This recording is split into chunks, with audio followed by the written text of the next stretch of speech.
Episode 9. Interrogation before the High Priest's Council. All four Gospels now have Jesus taken back to the city and interrogated before the high priest. Peter follows and waits in the courtyard. The servants will recognize him as an associate of Jesus, but Peter will deny all knowledge of him.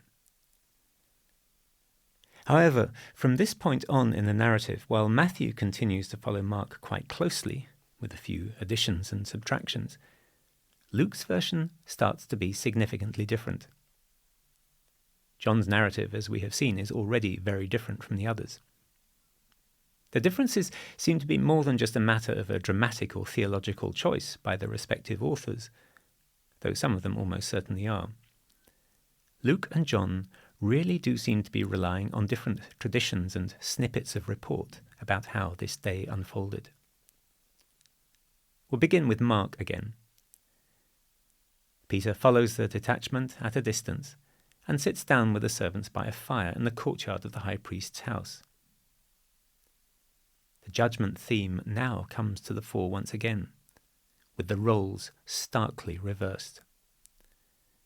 2 days earlier, we saw Jesus seeing off his challengers from among the religious and political leaders in Jerusalem. Then we heard him deliver a prophetic judgment on the temple and the city. Now Jesus is without defense as he is interrogated by the high priest and his privy council. And in the end, they will deliver their judgment on him. In Mark's Gospel, the dramatic irony is especially clear to see. Mark has consistently created a dramatic tension around the identity and authenticity of Jesus. His actions and words have been read and misread throughout. Only those closest to him have been allowed to share in the knowledge of his identity as Messiah. Yet, only here, in this space of maximum vulnerability, will he finally declare his identity openly. Precisely where that declaration can only bring him judgment and death. Matthew and Mark present the meeting of the council as an informal trial. The council wants to condemn him to death, but they need solid reasons. However, they can find no coherent witnesses to blasphemy. The most promising candidate is a report that Jesus once said he would destroy the temple and in 3 days rebuild one not made by human hands, though even here the witnesses are conflicting. You might remember that we actually do hear Jesus saying just this early on in John's Gospel. John shows Jesus here as baffled by the claim at the time, but makes the point that after the resurrection, Jesus' disciples realized that he was talking about the temple of his body. The disciples, after the resurrection, are able to read Jesus' words and actions aright. So we find the same words reported at just this moment in Mark's Passion narrative.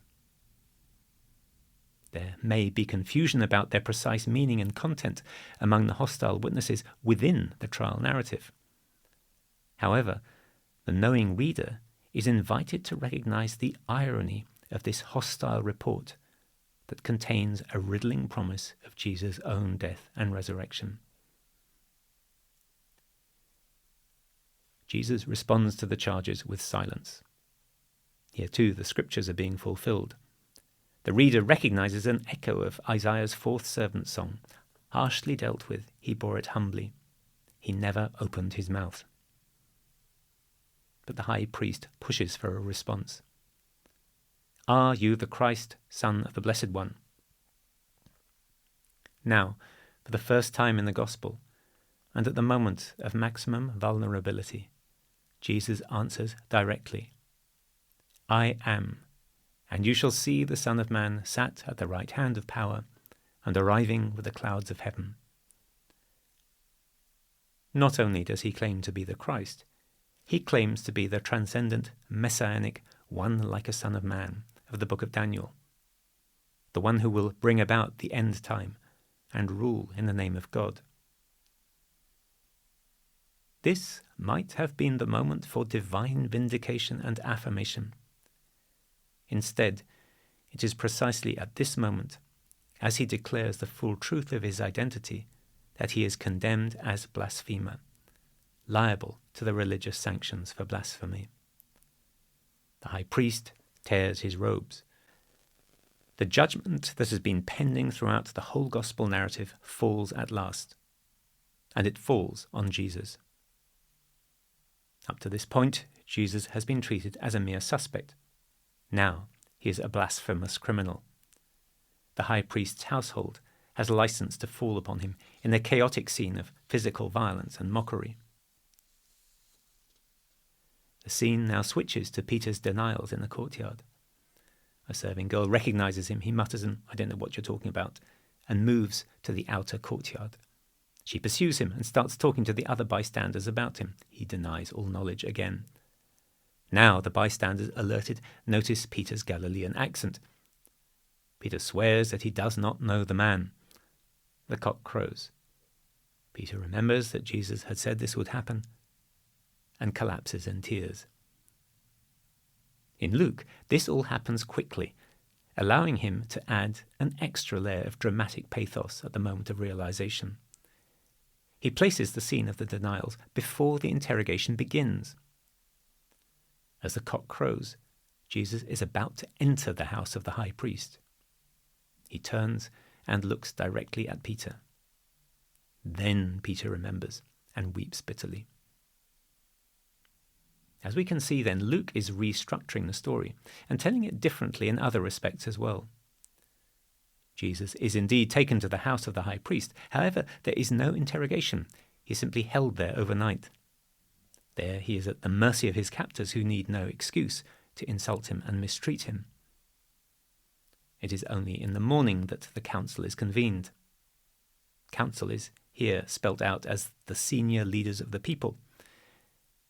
We may have an example of Luke trying to make sense of Mark, who talks about a second meeting of the Privy Council in the morning, where the decision is taken to send Jesus to the Roman governor.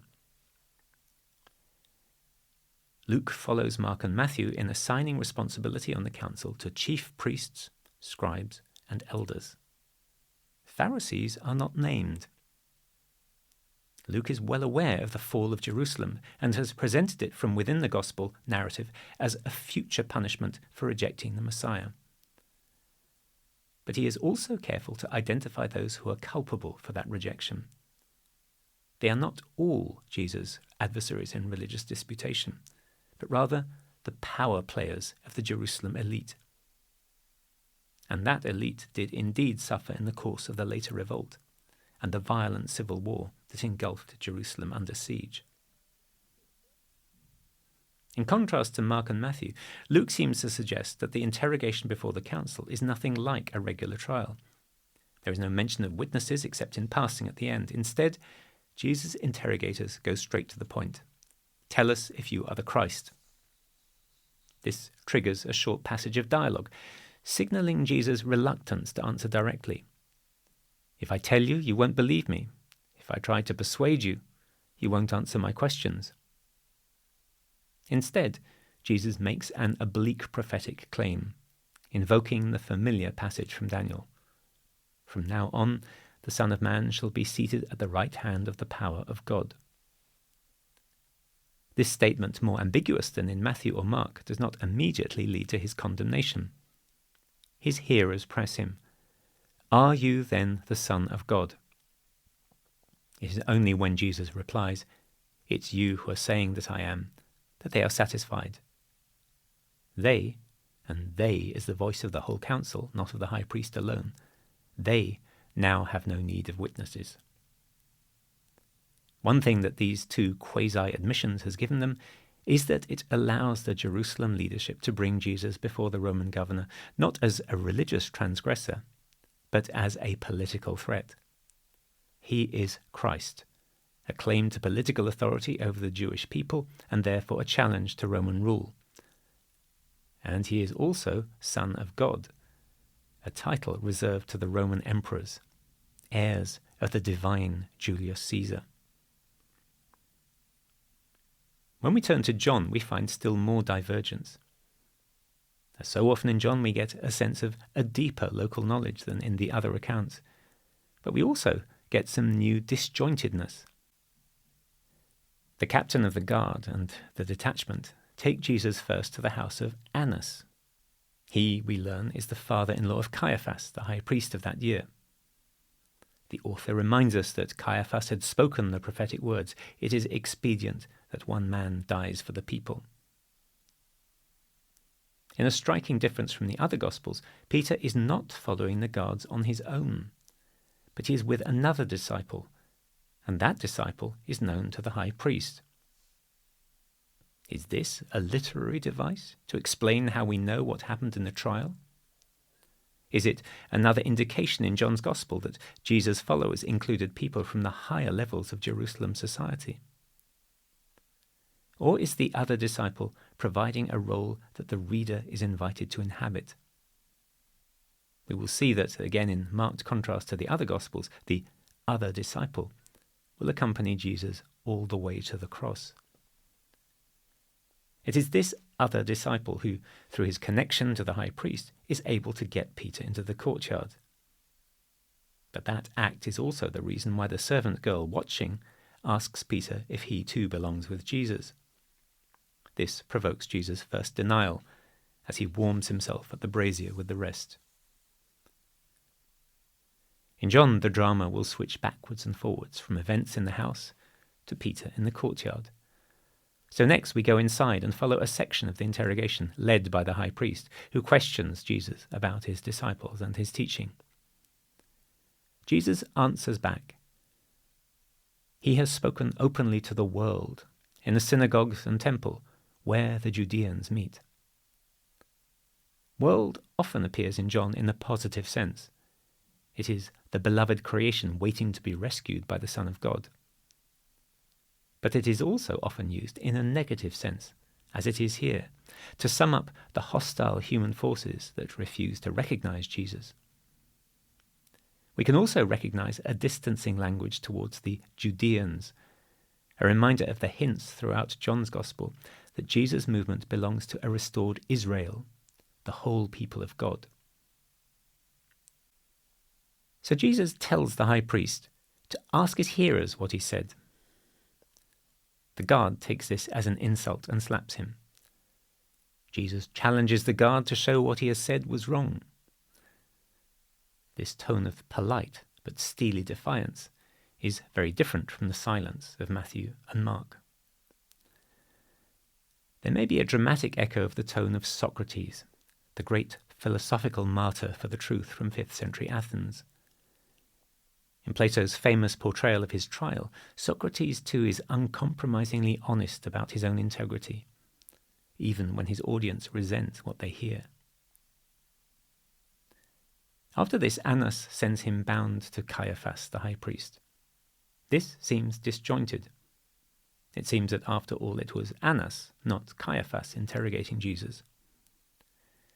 But we can also notice one similarity with Luke's version of the story. Jesus is being transferred from one residence to another. The scene switches back to Peter in the courtyard.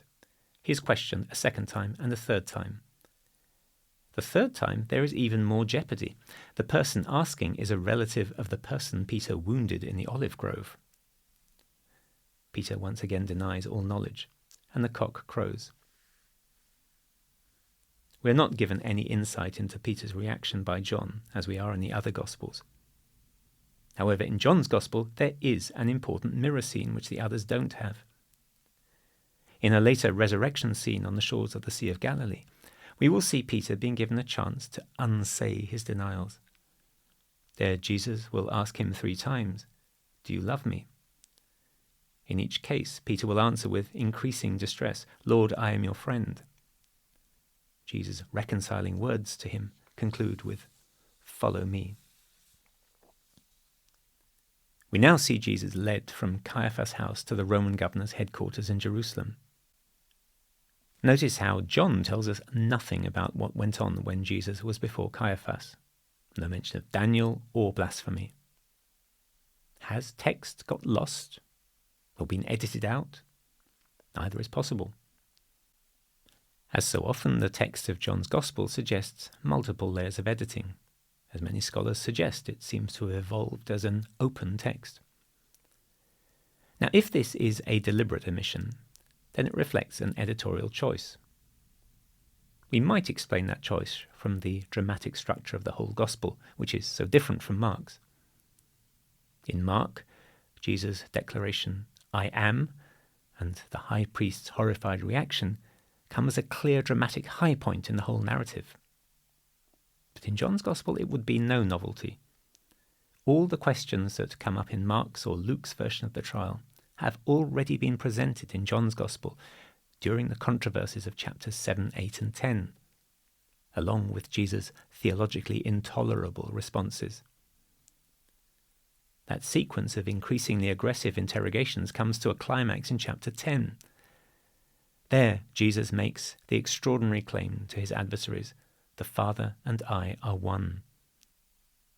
The response of the crowd is to pick up stones to stone him for blasphemy, but he escapes as they try to seize him. In John's Gospel, then, all the shocking claims about Jesus' identity are already public knowledge. Perhaps that is why John chooses to leave out any detail of the interrogation before Caiaphas. As he says to Annas, they only need to ask his hearers what he said. Thus, John can move straight to the scene where the leaders hand Jesus over to Pilate. There he will emphasize, perhaps more than the other writers, the political motivation for handing Jesus over to the Roman authorities. Jesus is a troublemaker whose actions and claims threaten to destabilize a delicate status quo. Disturbing that status quo is bad for the chief priests themselves, but it is also a genuine peril for the whole people. John's Caiaphas has already declared that one man must die for the sake of the whole people. The chief priests are go-betweens between the people of Judea and the Roman governor. Now we see them doing nothing more than their job.